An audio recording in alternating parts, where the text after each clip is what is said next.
it's Claire, staff minister at St. Paul's, broadcasting from my house. Hope you enjoy my travel wall. These are pictures from all the places where I've been in the world. And I'm not here to talk about travel, I am here to talk about offerings.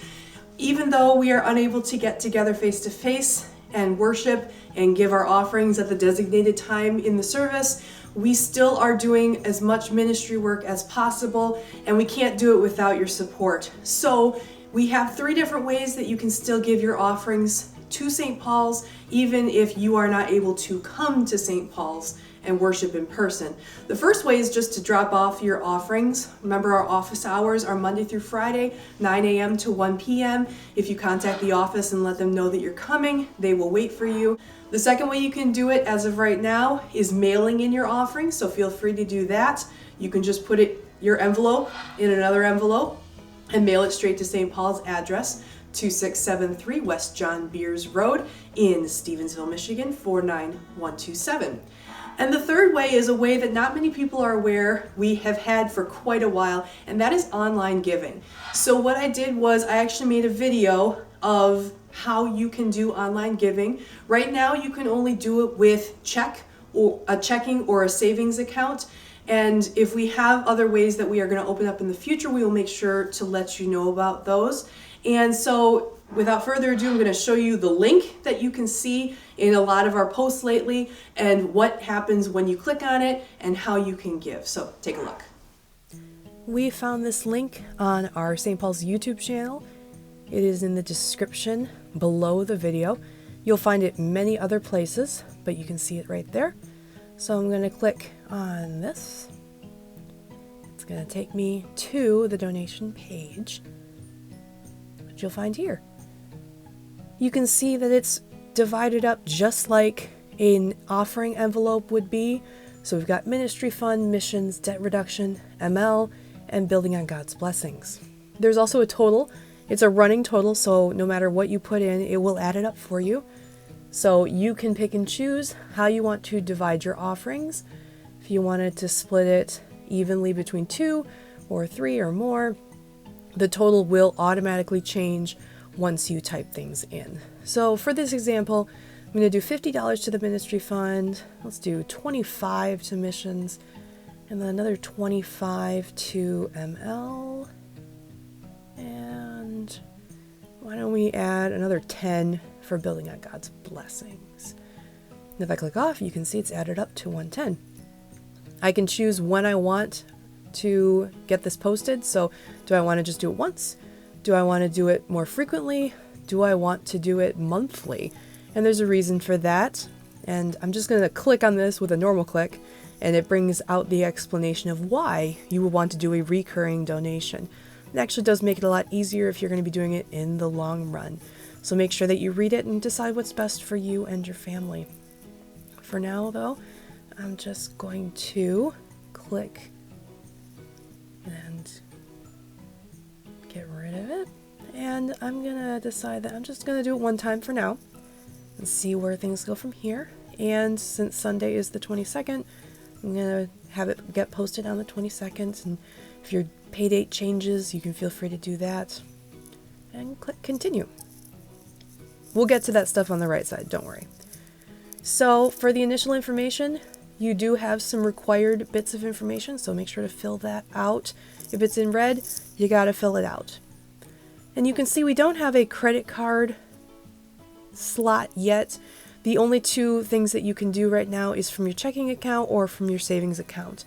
So you would type in your routing number on your checks, and then you would also type your account number. You do not need a check number on this, so it's not like you're writing out a check for this. It just takes that information.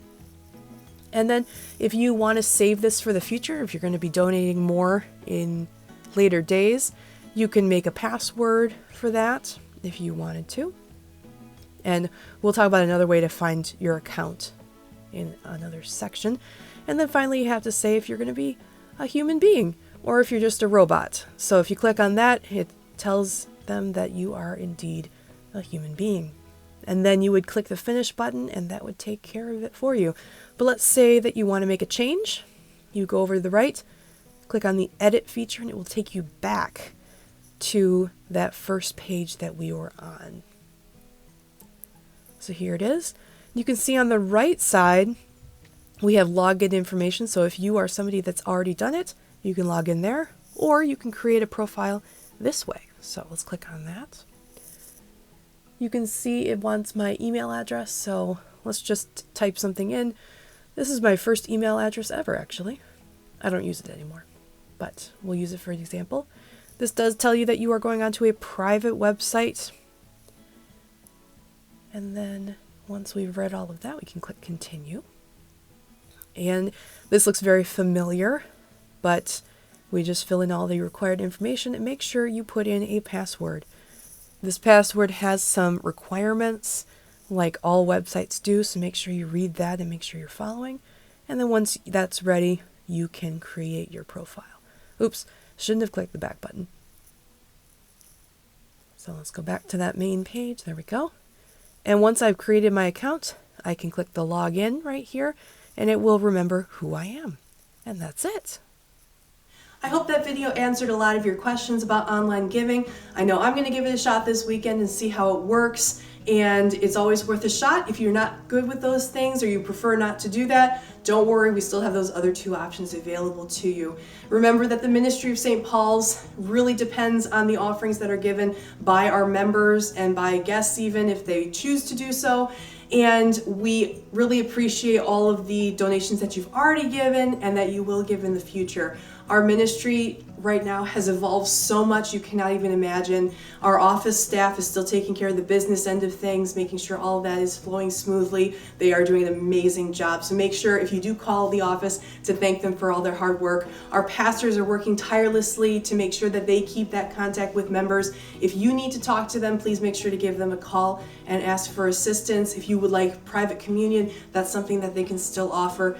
Our faculty has been working amazing hours to make sure that they can provide online learning for their students. It is amazing to watch them adapt and get together in meetings and figure out how video conferencing works so that they can still talk to their students. And I'm doing stuff like this where I am talking to a camera with nobody else in the room. And I never thought I would do that kind of thing, but here we are. I adapt as the job needs. So I hope that you will help me out with all of the things that I've been talking about the past couple of days.